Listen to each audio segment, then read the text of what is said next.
growing Oyo State's creative economy. Moderator, Pelu Awofeso, award-winning travel writer and journalist. Pelu Awofeso, a prominent figure in Nigeria's tourism sector, boasts a diverse journalism, publishing, and cultural consultancy career. His impactful contributions have earned international recognition, including winning the CNN Multi-Choice African Journalist Awards in tourism reporting. Through his advocacy and writing, Awofeso continues to inspire exploration and appreciation of Nigeria's cultural and natural heritage. Panelist 1. Adekunle Afolayan, filmmaker, investor, Cap Film Village.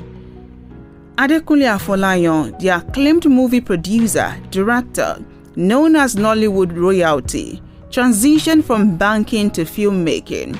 With hits like The Figurine and Citation, he is a force in the Nigerian cinema. As managing director of Cap Film Village, Oyo State, he boasts cultural heritage, tourism, and economic development, earning accolades as a trailblazer. Panelist 2. Oluwole Omofemi, visual artist and curator. Oluwole Omofemi, a prominent contemporary African artist, draws inspiration from Nigerian culture and heritage, reflecting national pride in his striking portraits. His international exhibitions and notable commissions, including a painting of Queen Elizabeth II, showcase his journey from Ibadan Street to the forefront of the art world. Panelist 3. Shola Akintunde, architect and cultural heritage consultant. A distinguished architect and cultural heritage consultant, Mr. Akintunde holds degrees from the University of Lagos. Notable for his work in sustainable building systems, he served as project architect for the Lagos HOMS Mass Housing Pilot Scheme. As founder trustee at the West Africa Shared Cultural Heritage Trust, it fosters collaboration in architectural innovation and heritage preservation. It's a pleasure to be asked to moderate this particular panel at the Oyo State International Tourism Summit. My panelists have been introduced already, and I'd like to establish from the get-go that I'm not a stranger to Oyo State. I've been on several tours in this state over the years. And every time I visit, I'm always thinking, why is Oyo State not harnessing all of its tourism assets? And so when I was invited by the government to come for this summit, I didn't think twice about it. I just had to say yes, and I'm happy for all that I've heard between yesterday and today. I'd also want to put on record that in 2010, at the Abuja Carnival, Oyo State actually won the first prize for the float arrangement. I think that deserves a round of applause. That was 14 years ago, and this came to my mind as the Honorable Commissioner was talking about the new festival that you are working on, Omitutu, that's going to involve a float. That thing came to me that in 2010, the state won first prize at the Abuja Carnival. So, but before we go into our presentation, Mr. Adekunle Afolayan actually has a presentation before we go into our panel. Forgive me. So I would like to welcome you to this stand to give your presentation. Thank you very much. Thank you. Yeah. Okay. Carson.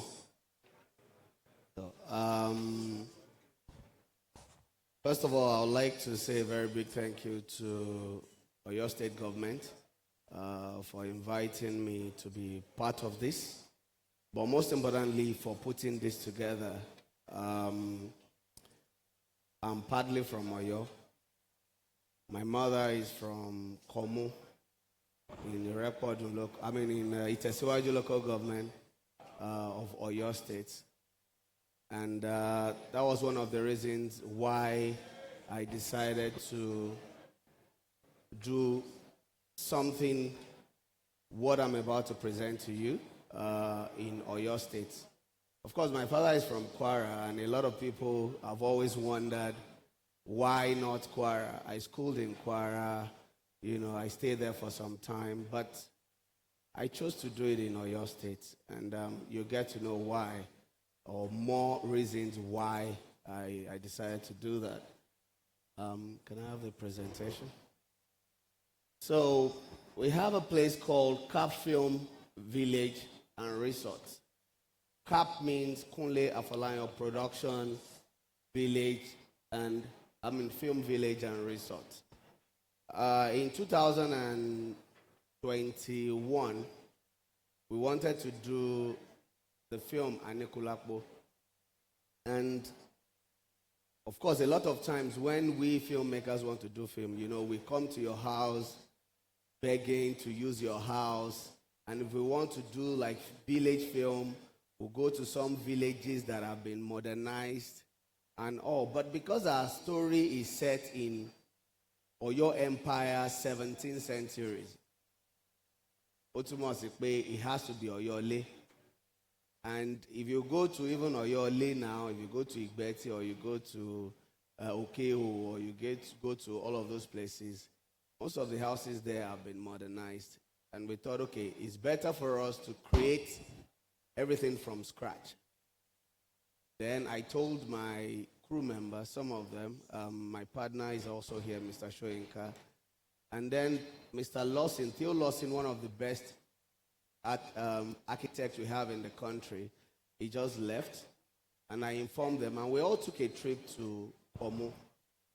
My first time in Komo was in 1984, and we had Christmas, and that memory of the hills and mountain from Igbojaye Komo to Babode never left, me since then. The only places where I saw similar things, of course, I'm just seeing some of the other, like Idere and the suspended lake and all of that. But I wanted to build something that would become a destination. And then we went to the community, met with the king, and we told them, oh, Afeshe film Nibi, can we get like 2 acres? And we went back and forth, and they said, oh, okay, come and do it. Of course, because my mother is from Komu, a lot of people expected that I would do it in Komu. But for me, the entire axis and the entire Siwaju is the same. And we found the most suitable place in Igbojaye, and I decided to do it in Igbojaye and not even Komu. So this is Cap Village. When it was, I'm going to show a video right after, short video, so that you see the journey from when it was bare land to what it is today. So this is Cap Village, and in Cap Village currently, what do we have? We have horse stable. We have about 25 horses. We have donkeys. We have camels, about 6 camels. We have ostriches. We have a lot of animals, cow, goats, all sorts. And then we have accommodation. We've built a hotel, 40 rooms accommodation. 32 thank you. 32 are deluxe rooms and 8 are loft, like duplexes. So we living room, Nisale, and then the bedroom, Nioke. We built Oyo Palace. If you have seen Adekunle, can I see your hand? Good, thank you. So the Oyo Palace, we built as a permanent structure. We built like you're building a house with block and cement and iron. Then we did the finishing using, we can keep scrolling, please. We did the finishing using mud and all of that so that it looks like, our houses back then.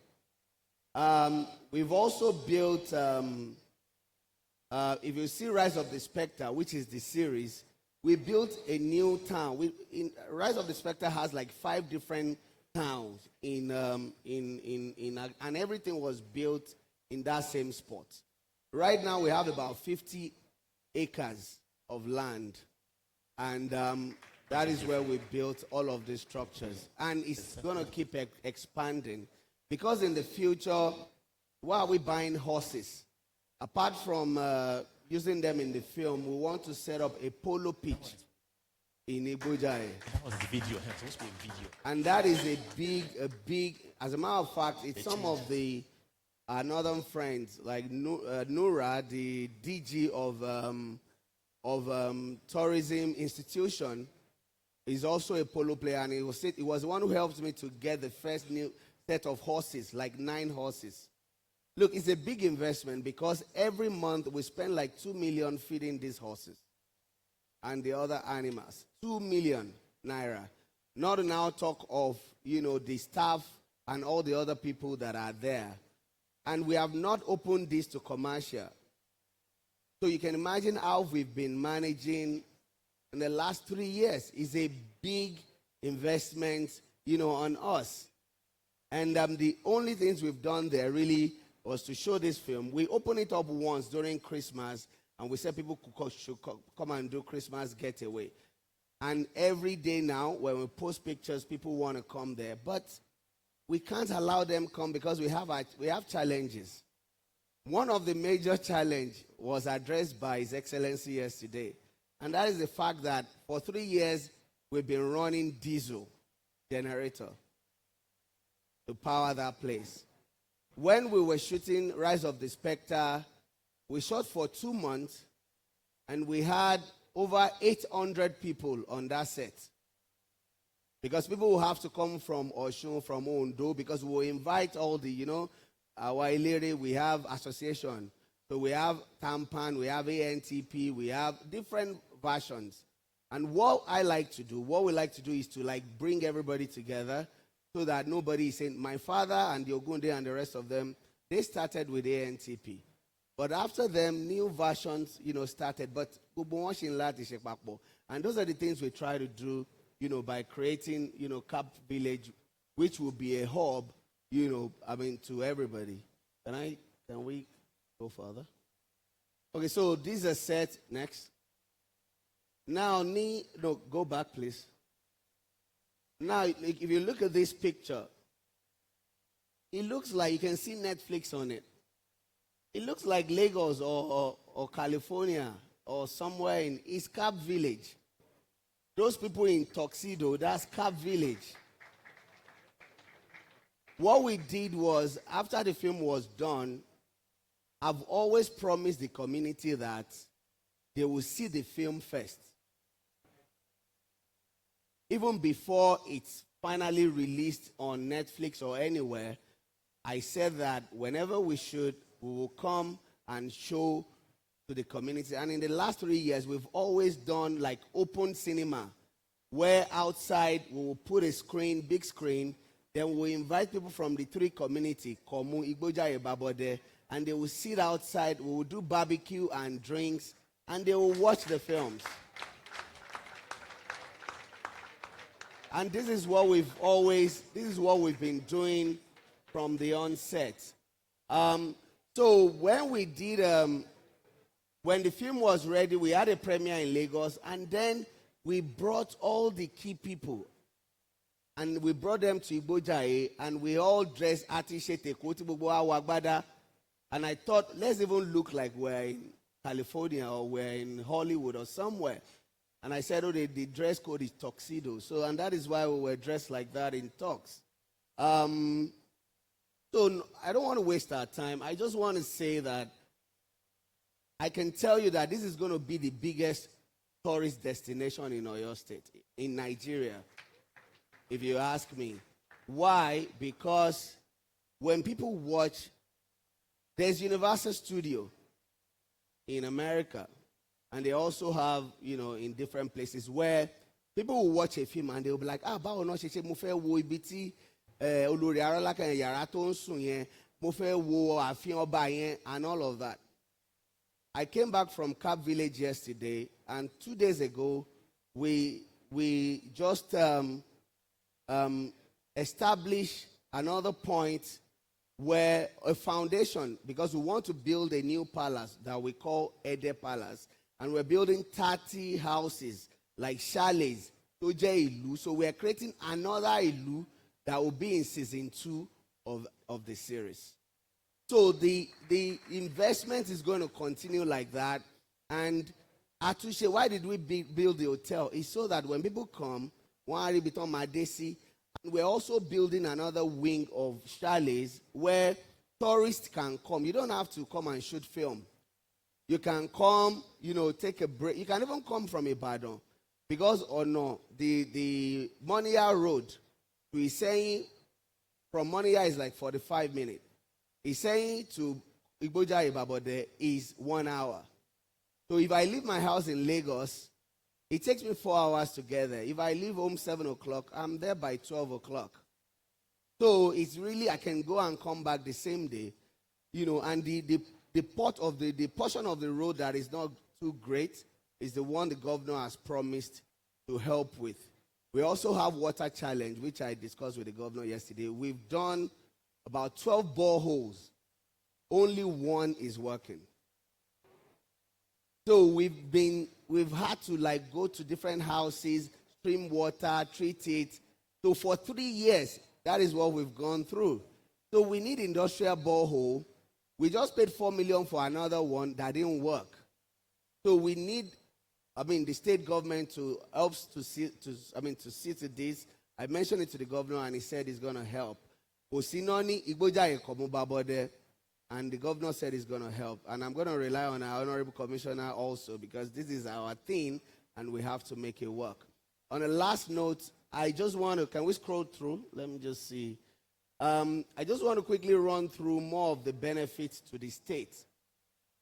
I want to say that, look, the entire Cap village has been built with personal funds. I built all of those things using my money. So there has never been grants or loan or anything from anywhere. It's been Ashishe Arowodie FEC, Ashishe Arowodie. Why am I doing it? I could have put my money in real estate in Lagos or in America or in London but some of us cannot live anywhere else. I can't live abroad. We can go spend a few days, but we'll come back. This land is blessed and is precious. And if we go back history, look at what Awon Babawa Ibo ni gbogbo won ti bere is Oyo State. I'm just one person doing this, but other people are also doing. Ibrahim Shatta is doing something in Oyo, another film village. In the last 2 years, the best films on Netflix from Nigeria are Yoruba films. And this is not bullshit. You can go and I'm talking from fact. When Adekunle the film came out, it was the most watched film all over the world with 8 million views in 2 weeks. It's Yoruba film. All right? So, Anin Kotamaje, but we must position it. It's a narrative. Oyinbo, one position, they will sell it to us. They will feed our mind. And we need to do the same. And one of the best ways to do this is to use motion picture. Because forever these things are documented. Those films will be there forever. We will die, our children will come, they will watch, generations will come and they will watch. But I think the state will benefit more from it than me because but the thing will still be there. And it's going to be running. And you can imagine that community, what they've been getting since we started. So every time we are filming, I want to tell 800, 1,000 people in the small community. So the business is vibrant. Everybody is selling. They don't want, I want to be more, not my fair crew. No. Everybody is just marrying and everything is just going fine. And I think that is what we need. It's an ecosystem that will feed itself. So once we have good road, we have water, we have power, electric. I have a lady here, Abiola. She works with Sterling Bank, and she's the head of tourism. And we've been trying to partner with Sterling Bank. And we decided that, okay, okay. I did a solar in Lagos. We have a hub, Afefeye restaurant in Lagos. And that's where our studios. And we did a solar solution that cost 75 million. Now I told them, come and see Cap Hub. They came and did and they brought a bill of almost 400 million. Because we can't afford it.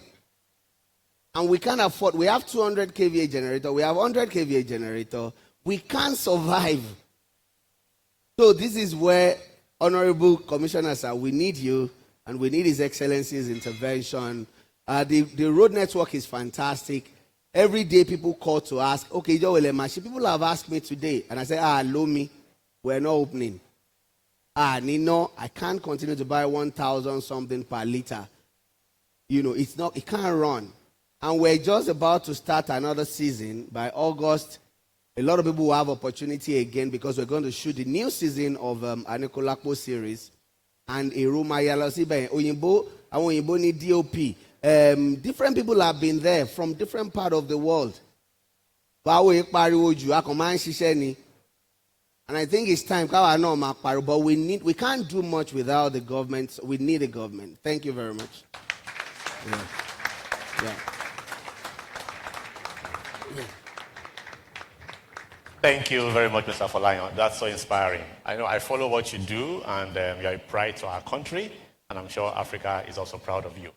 So, thank you very much. Our panel actually is going to be talking about, briefly, our time is fast spent. We'll be talking about the creative economy and content creation. For anyone in the hall who has no idea what... I think there's a 3-minute thing they want to play.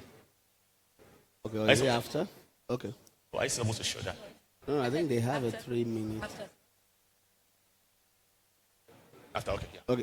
So, just to quickly give you an idea, when we talk about the creative economy, we're talking about fashion, arts and crafts, advertising, architecture, video, photography, which is what Mr. Afolayan, focuses on, music, performing arts, publishing, and all of that. Right now, Nigeria has a soft power that is the creative economy. People are listening to our music all over the world. You'll be amazed at the different corners of the world where our music is reaching. Same for our films. So, for your stage, focusing on creative economy and content creation is actually very apt and important. I would like to begin this conversation by asking Dr. Adun Okokwe. Your work looks at tourism, okay, and how it connects with the creative economy, and how it also helps in societal development, development of society in general. So, what are can you share how the creative industries intersect with tourism, and how can Oyo State benefit from that knowledge? Right, okay, thank you, Pelu, and thank you. Good afternoon, everyone, again. And just to say that Mr. Theolosin has actually taken me to Cap Village, so I have visited Cap Village, and I was just amazed by what it looked like, and also the vision, because for me, in the sense of tourism, is that you can create a product within the creative industries that is a filming location, or you can also then have ancillary products, so service and facilities that would also feed into the tourism industry. So this site actually becomes a multinodal product. So it can do the filming for the crew, but it can also be a revenue-generating service and facility. But I would say more importantly, it also allows Oyo State to say that they have this number of rooms, this attraction, and this number of facilities that tourists can benefit from. And I use that as an example of talking about architecture, because one key issue that tourist destinations have in Nigeria is the fact that there's a lack of good quality available rooms, so accommodation for people to stay. It's one thing to say people should come to Idore Hills. It's another thing to say, oh, when you hike Idore Hills, you have a great time. But then you drive 8 hours, as I've done, you hike the hills, and then you get to your room, and you're like, goodness, what was the point of this journey in the first place? And so one key area that I would say that the state needs to look at, and I think His Excellency spoke about that yesterday, when they were talking about the investment projections and looking at the sites that they have identified for investments, which we were able to advise them on to say, this is what you can do on these sites. But again, to work on those sites, you need the architects, right? And you need architects that understand hospitality, because building a house is very different from building a tourist attraction. It's different from building a cultural center. It's different from building a conference center. It's different from building a hotel. And that, even for restaurants, right? And that understanding is underappreciated. So I'm happy that we have Shola here. I've worked very much with him. And I think the next panel, we also have Adeshokunbi, who is one of the architects I really, really, really respect, and Mr. Theolosin, of course. So key catalytic sectors, I would say, are architecture, because you need places for people to come and stay. But also we need to really look at content creation and content production from a revenue-generating basis. Why do I say this? Some of the work we're doing across the continent, right? People say, okay, this is nice, let me go online. What can I see about these sites online? And then you see pictures from 1970. You see pictures from 1980. There's a lack of information. There's a lack of accurate information that sells. You know, in Yoruba, they said that Oju Lafin Jeon, he ato something like that. Sorry, don't quote me. Somebody will correct me. But basically, we eat with our eyes first before we eat with our mouths. And it's important that you have to create something that is attractive and appealing, that will bring people. So I will talk about our content creators, but also looking at, there's the film, so motion art, but there's motion picture, but there's also the photography, right? The quality of what we're putting online. And so it's important that we look at that as well.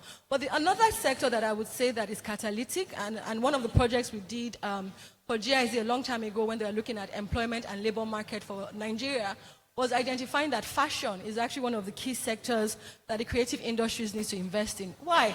You look around here, I love that, most people here are wearing, and just in the audience today and yesterday, our cultural attire, right? And representing and interpreting those in unique ways. And you see the revenue that is generated within the fashion sector globally. And so the opportunities are there to say, how do we also represent ourselves and our culture, and how do we create value chain opportunities that can link with tourism. Tourism is not just come and hike. There are so many different experiences. And my final point, just to connect to the movie, is that how did the denim, how did everyone start wearing denim around the world? Right? There was a real move by Hollywood and by the denim creators, right, manufacturers, to put actors in denim, and it became a global product. So let's also understand that awareness and really see things from like a multi-sectoral point of view, and we can really generate strong returns for tourism and other sectors. Fantastic. Thank you very much. Thank you. You are free to clap, please. Thank you. So what Mr. Afolayan has shown us in a couple of minutes, it's architecture through and through. Mr. Shola Akintunde, you are the architecture on this panel. I know your antecedents. I know what you did in Lagos, especially with the, what's the name of that building now? The train building. Sorry? Jekyll House. The Jekyll House. For many years, that place, even Mr. Afolayan shot one or two, flicks in that space. While you were there, it became like a place for people to go. We're all happy and proud to visit. Now, early today, one of the speakers actually signposted some of the architectural heritage of Oyo State. As an architect, what do you think Oyo State should do more to tap into all of that assets? There's a culture, there is a history, but there's also the architecture. Again, thank you very much, Honorable Commissioner, and the state government as a whole for even investing in this conversation, because it is the first step to getting anything properly done. Without going too far into imaginary things, I love that we have a good example, a good case study to base our discussion on. And I'm happy that he as well has engaged with spaces in other parts of the country before deciding, you know what, I need to set up something for myself. Jekyll House, for example, in all the marketing we were doing before he came on board, we were just talking about British history, because that's the only thing we could talk about. I mean, the building was built in the colonial era. It was the house of the general manager of the Nigerian Railway Corporation. It was built 1896. Now it's a 120-something-year-old house in concrete and wood, and it's still standing, And we had to be talking about British history, but from the moment he shot October 1 there, he basically gave life to the building. Because all the other people I was trying to market to, come and do a tour there, come and do a photo shoot there, I said, have you seen October 1? It was the first scene, opening scene, and it was so contextual because I am certain that an Independence Day party happened in that building because that was what he was showing in his movie. Because that building, being the house of the general manager of the railways, who was the most important civil servant, because he was the one bringing in the money for the economy. Then, in fact, it was Lagos Government Railway. Lagos was still a colony, a protectorate. So the guy was the one running the logistics of moving all the goods from all over the country to the ports and to the rest of the world, which was the economy of Nigeria at the time.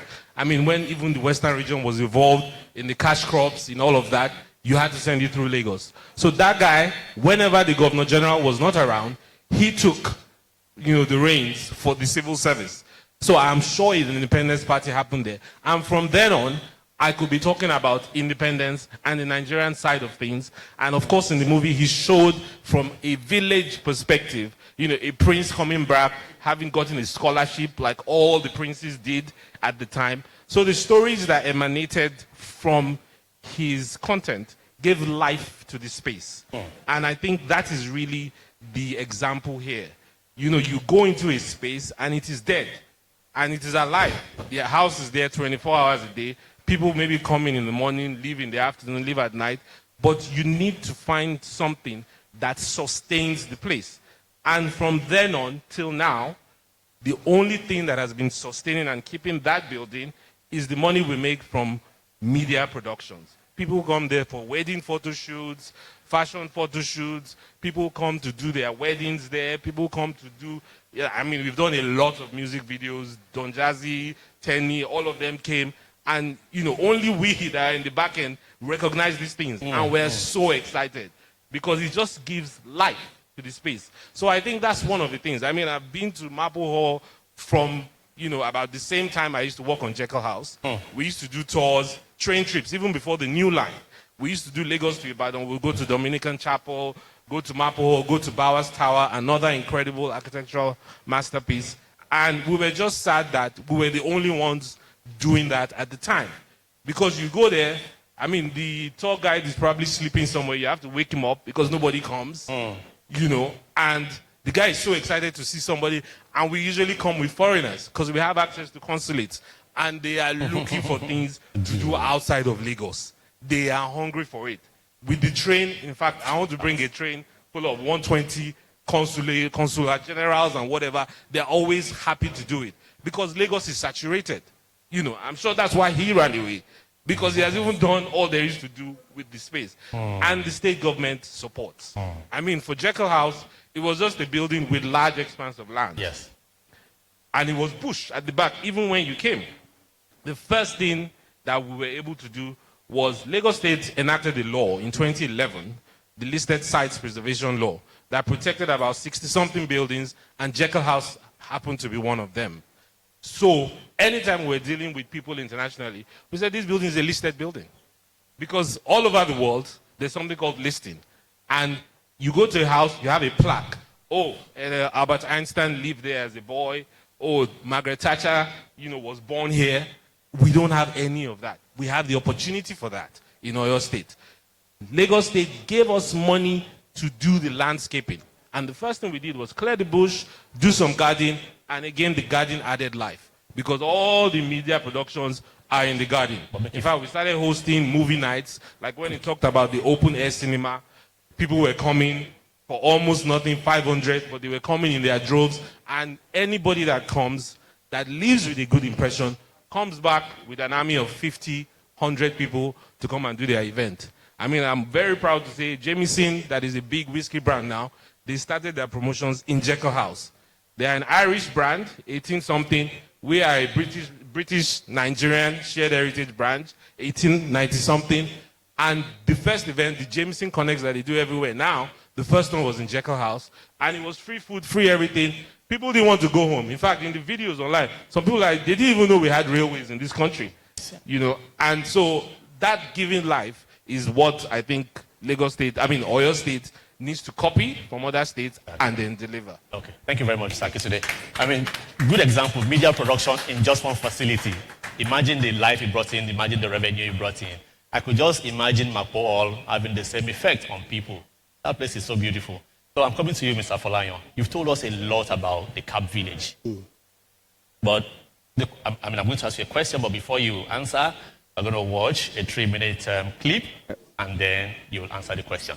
If you were going to advise the Oyo State government to focus on a particular creative sector or creative industry branch that is outside of film, which will it be, and how do you advise them to approach it? But before you answer us, we'd like the audience to watch a short clip.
Congratulations, Mr. Afolayan. You are doing world-class stuff from a local place. Yeah. Well done. Okay, so to respond to your question, I think I said something earlier, and I said it's an ecosystem. Yeah. Ecosystem meaning you can't separate art and culture from tourism. It is impossible, right? Because why would I want to go to Universal Studio in France or in Orlando or in because one, there's something about content, the film, but also there's something about the culture, and you have to Like when we make film, there are other aspects of film like architecture. I'm very interested in architecture, and this is one of the reasons why, I ended up paying a lot of attention to details when it comes to. So like when I wanted to do Adekunle, I was online looking for references to Oyole and Oyo Empire. And there were just sketches here and there. In Nigeria, we don't document. We're very bad with archiving and all. So you could only feed off, some of these materials. And then I realized that, look, if you carrying camera to shoot is one, but in all of this you have fashion, all right? You have, art and crafts. Like, most of if you look at the palace in there, we have a lot of sculpts, images. So if we're building, we'll engage architects, we'll engage sculptors, we'll engage, I want to say Ilu, we'll engage, weavers. As a matter of fact, in Adekunle, Saro was intentionally tied to Iseyin. And in the film, he said, Gongoni Motiwa, but Odo Awon Akoshe Moshe Ofi, Niseyin ni Moti Koshe. And then the Association of Ofi people came and gave me an award that after we did Adekunle, people became aware, that Ashofi is from Iseyin and all of that. So I think I think government should just focus on the ecosystem to say this will feed that and this will feed, the other. And that is why Camp Village is not is a one-stop shop for everything creative. For example, the accommodation is going to have shops where Amamata Ilu, Amamata Ileke, there are hills, historical hills there. Like the people of Igbojaye, there is this Mr. Shoyinka, that we went where they said when the Dahomey War came, they all actually flee. They all went to the hill. And I was telling the governor yesterday, I went up that hill and I saw the fence that they created on the hill, fighting. So I feel that it should be an ecosystem, and I feel that they should focus on everything art encompasses. Fantastic. Thank you very much. We're wrapping up now. We have just about 2 minutes. Dr. Okukwe, while Mr. Akintunde was saying something, you were itching to also respond. But as you respond, this is your final question. What specific creative sector area do you advise Oyo State focus on going forward?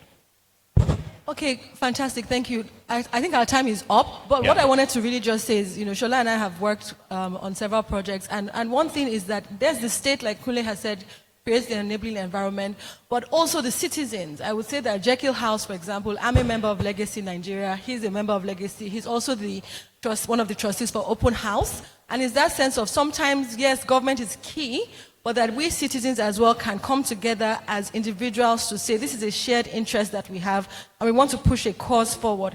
And that's what has happened with Jekyll House in terms of just its preservation and continued influence and other things we want to do, I think, with the Railway Museum and etc. And I just wanted to say that it's nice to talk about government, but we individuals also have a role to play. Now, to answer your question, I think it's really about looking at how to, and I think Professor Owoye referred to that yesterday with his talk on Lead City, where they are doing quite a bit of things in education for tourism, but also for hospitality. It's important that we really start to educate people, right? We can't expect that people just know how this ecosystem works and how this should connect. And one quick example I want to give in 10 seconds is that I went for a wedding a long time ago in Spain, and when we were all leaving, right, the air host, the check-in person, the person at the check-in desk said to us, "Thank you so much for coming to contribute to Spain's economy." And I was struck by that this person at the check-in desk understands what this means, that 50 people have come for a wedding here, and this means that all of us have spent money, we have contributed to kickstarting the value chain in tourism. And so in terms of helping people to really understand that, yes, tourism is fragmented, but there's a lot of things that we can all do that are connected, that can yield returns. And so connecting to the education, I would say that awareness in the public sector, private sector, third sector is needed. And once you have that as a baseline, and it's nice that we're doing this in University of Ibadan, right? How do we start to really create this understanding of tourism? You go to Tanzania, Kenya, everybody understands the importance of tourism to their economy. You don't have to start teaching them that this is why you should be hospitable. They just understand it. And if we start to do that, then you can really start to see other investors, other people working in the industry, other businesses coming to Oyo State to really invest and work to yield more revenue for the state, but also enhance the quality of life and create better livelihoods for the communities. Fantastic. Thank you very much. So, Professor, I have a final word. Thank you very much, dear panelists, for your thoughts, for your professionalism. Dear Honorable Commissioner, one of the thoughts that I had when I accepted this invitation is just this. We keep on talking about the old Oyo Empire, okay? It was a very huge, influential empire back in the 15th, 16th century. If you go to Benin Republic today and some parts of Togo, they are all feeding off the history of old Oyo Empire. There's nobody you will come across who will not mention to you that our forefathers migrated from the old Oyo Empire. And remember, old Oyo Empire also included what is now today Ife. So, as small as Benin Republic is, their entire tourism is centered on heritage and their history. And you need to see how many people are flocking into that state, to that country. They are all benefiting from what used to be the old Oyo Empire. So culture and that heritage, which is the ministry that you oversee, sir, I think is one of the key things that Oyo State can benefit from. And the entire Southwest just needs one successful state for tourism to catch on. If Oyo State can actually bail the cat and succeed as a state where we can talk about tourism, then the entire Southwest will catch on. And then with that, tourism appreciation and success will spread across the country. This country hasn't gotten any example, apart from Cross River State in the past, to say, look, we need a model to follow. We had a model then, we lost the plot. Now, maybe our hope will now be in Oyo State to give us that direction again so that this thing can spread. We don't need everything we need for tourism to succeed. We have it in this country. And it doesn't need to be sophisticated. It has to just be all the everyday things. That is what Benin is doing. That is what Kenya is doing. That is what every other country on the continent is doing. And the world is going there. Thank you very much for your time.